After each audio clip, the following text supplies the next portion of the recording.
But Professor Jodhka has had a very, very lasting influence on the NRAS and the kind of questions and frames that the NRAS has chosen to engage with. Specifically, he joined us in Bhopal in 2015. And the keynote he gave there was to try and unpack what is meant by the rural itself and to help us challenge this conventional equivalence that we bring together between the agrarian and the rural. The last 20 years have been a time of significant change across the rural and urban landscape, especially the growth of this big space, the peri-urban, that we're all still trying to make some sense of.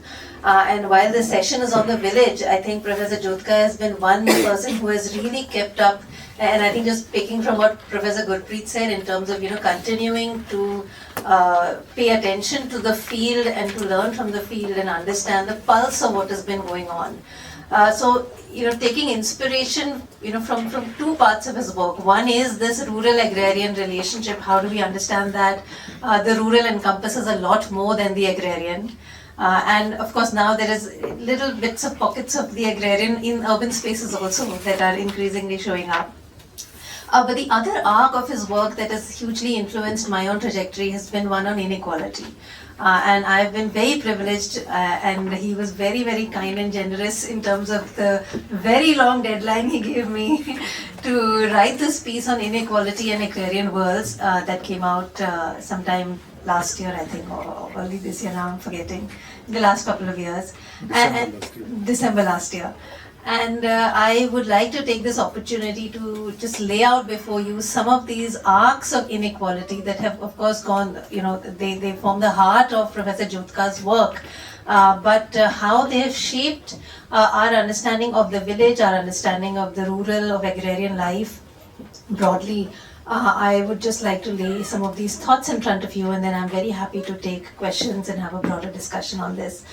Broadly within the social sciences, when we think of inequality, we look at it from a very social lens. And in the agrarian frame, the classical question of inequality has been framed as the agrarian question within the Marxist idea of capitalist agrarian transition. And I'm assuming everybody here is very, very familiar with this frame, so I'm not going to go into more details about this, but simply to say that Professor Jodhka has a fantastic piece very nicely critiquing this frame and talking about the multiple issues that have emerged in thinking about agriculture and the agrarian and the rural only within the framework of class and only within the framework of economy and capitalism.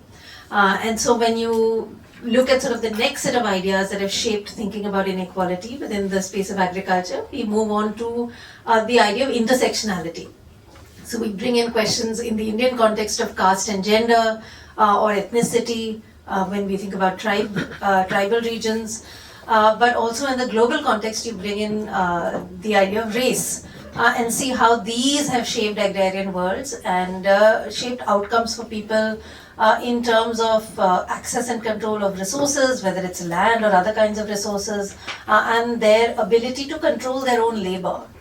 So intersectionality becomes another important social frame to understand inequality. And again, I'm assuming everybody here is very familiar, so I will not go into the details of either the agrarian question or intersectionality. The third set of frames that have shaped our understanding of inequality are linked to colonialism and violence. And this brings the historians into the picture. Sociologists have looked at things, of course, the early sociologists looked at things, sociologists and anthropologists looked at things, unfortunately, in a very ahistorical manner. A lot of the early sociologists or anthropologists were colonial officials or part of the colonial order themselves, and they completely ignored their own presence in trying to describe to us these so-called primitive and backward societies that they encountered with no sense of the impact of the colonial encounter on what they saw. And in the last now about say 20, 30, 40 years, we've had a whole set of historical sociologists or sociologist historians who are trying to challenge this sort of very narrow framing of sociologists writing in the past, whether about the village or about agrarian places or about tribal places, and that brings to bear the question of colonialism and the kind of violence that it brought upon various kinds of people globally in shaping the world that we see today. And primary amongst this has been a challenge that is now more recently being put together by various sets of people in trying to challenge the structure and notion of capitalism itself. And at least in the Indian context, a book that I have found really fascinating is Kalyan Sanyal's Capitalist, I've read it now and I'm forgetting the title, Capitalism, and somebody can help me. Anybody? Capitalism and development? No, capitalists. Preventive accumulation. It's where he mentions development. Capitalism and development. Sorry, I'm now forgetting the title. But the idea of the broader earlier historical trajectory of capitalism, as it was sort of the mainstream idea of capitalism, as was suggested to us, has sort of been a very teleological trajectory which the West has traversed and then everybody else now needs to follow through. But revisionist work is now challenging that logic, saying that, well, whatever the West has so-called achieved has not necessarily been out of any better access either to development or modernity and specifically science and technology, which is what I would like to get on to next. But a lot of it has been structured through violence and grabbing of, whether it's grabbing of markets, or destruction of various kinds of earlier enterprises, and extraction of revenue of various kinds. There's a book on population, a very interesting book by Matthew Connelly, which you guys may like to possibly read, which says that the West in fact grew healthier and richer on the backs of making the global South poorer and much worse off.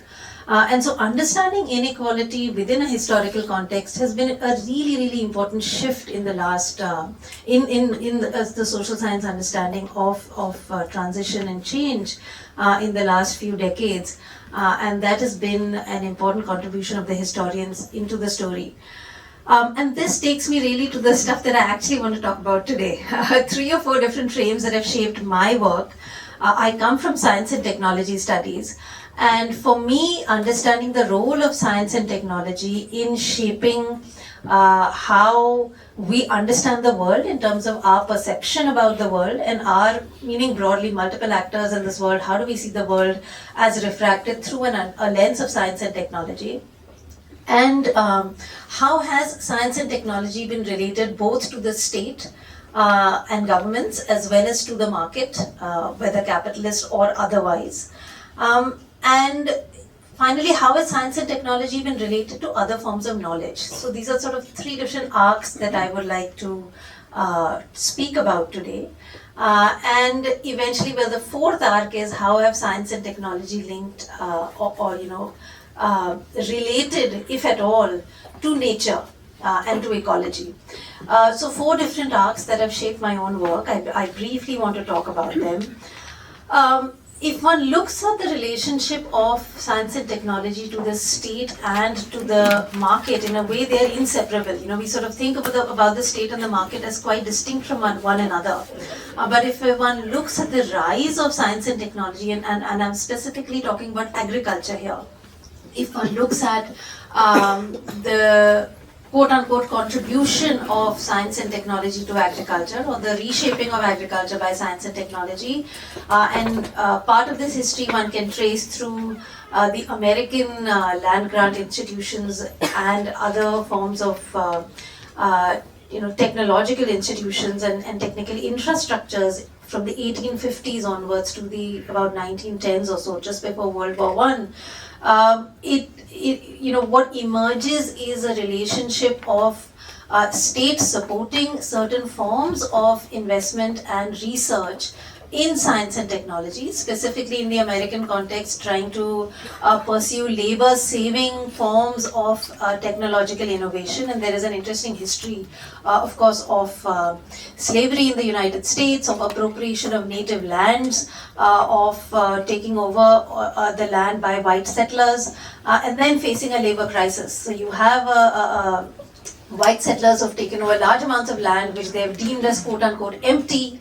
This has been provided to them by the state along with a huge amount of subsidy to settle on these lands. Black slaves that have come in from Africa have of course not been allowed. I mean, forget about owning land, but they're basically treated as property. And then you have other sort of migrant or immigrant workers who come in from other parts of the world who are also not allowed in bits and pieces and patches, eventually not allowed to really own land. So you have a very small group that owns land, you have a large group that is condemned in a way to labor, with no pathway to land ownership or access.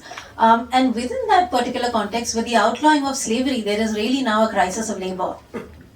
Because controlling slaves was much easier, quote unquote, than controlling either indentured labor or other forms of immigrant or itinerant labor, as it is typically put. And this brings in a strong impetus to then move towards labor-saving innovation in, starting with the United States, but also in other countries of the global north.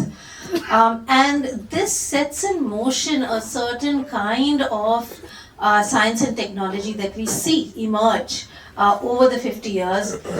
This is also something that lends itself quite easily to a relationship with the market. So as we see in 1910 with the advent of hybrid corn in the United States, you have certain kinds of values that are upheld by the market or that are seen as more valuable by the market also become co-opted by the state. And these values, for example, are values of productivity, which then crowd out other kinds of values, which would be values associated, let's say, with nutrition or with taste or with values in terms of ease of cooking or ease of growing. Many other values that are associated with food in particular are edged out and are replaced with very narrow conceptions of what the market considers valuable, which is productivity or yield, and eventually not income for farmers, but actually profits for business. And that becomes the stage in which science, technology, the state and the market then are exported to the rest of the world, as we saw through the Green Revolution in the 1960s and beyond, not only into Asia but also into Africa. Well, unsuccessfully into Africa. The Gates Foundation has been struggling to do that now in the last 20 years and thankfully still struggling. It sort of now takes me to the next set of ideas of the engagement of science and technology that I wish to discuss here, which is the relationship of science and technology to other forms of knowledge. So with the coming of the Green Revolution, what we have is a certain form of justification that is placed upon the global south, at that point of time the so-called developing world or the underdeveloped world, that unless and until technologies are adopted, and especially technologies that have emerged from and I have 3 minutes left, okay, so I need to rush. But unless these technologies from the global north are adopted, we are not going to be able to feed our people, and we will not have food security. So in the interest of time, I will suggest that there are several readings, including a paper of mine that came out several years ago in the EPW, which gives a very brief summary of which challenges this logic. It challenges, I mean, typically the Green Revolution has been challenged saying that, oh, we were hungry and starving in the 1960s, and so we needed it then. Of course, it's created lots of problems, including ecological problems and pest resistance and farmer indebtedness and inequality. And so now let's think of a different model, because now we are already food secure. We've been exporting our rice, we've been converting it into ethanol, we've been throwing away our wheat. We have so much of it since the 1980s, we don't know what to do with it. So let's now do something different. But what I argue is that we didn't need the Green Revolution in the 1960s either. And in fact, an old statistic that recently came to light when I was doing some more research on this question tells us that, in 1975, so about 10 years after the so-called Green Revolution finally found its feet, especially in Punjab and Western UP, we stopped importing wheat from abroad. And typically, I mean, the real issue was that we were importing wheat from the United States. So since we were importing, we were seen to be, the conclusion was we're not producing enough, otherwise why would we need to import? There were other reasons why we were importing. But we stopped importing wheat in 1975. But in 1976-77, we began importing 1/3 of the edible oil that we consumed in our country. 1/3, you can imagine. And by 1980, we stopped exporting pulses, which we were exporting, and we started importing pulses to the tune of almost 30 to 40% now in the last 20, 30, 40 years. So food security has really been quite lopsided. I mean, it's quite surprising to say that, you know, India became food secure thanks to the Green Revolution when all we got was wheat and rice and sugarcane, and we have ended up importing with foreign exchange. Remember, the wheat that we were importing was in rupees, but after that the edible oils and pulses that we were importing was all through foreign exchange, and including then importing the raw material for fertilizer, some raw material for pesticides, all of the petroleum to run the tractors, as well as manufacture the kinds of mechanized tools we needed in agriculture. So agriculture in fact became highly dependent on imports and highly dependent on corporations. Now there is an interesting link between the state and the market in the Green Revolution, because seeds were not yet coming from the market, they were coming from public universities, from the state. I mean, there's still a couple of more points I want to make. I'll request for a couple of more minutes. But the Green Revolution story, you will be able to read a lot of this online. There are a lot of historians that are trying to revise this particular history and looking at the implications not only for inequality in particular, because irrigated regions received so much investment from the state.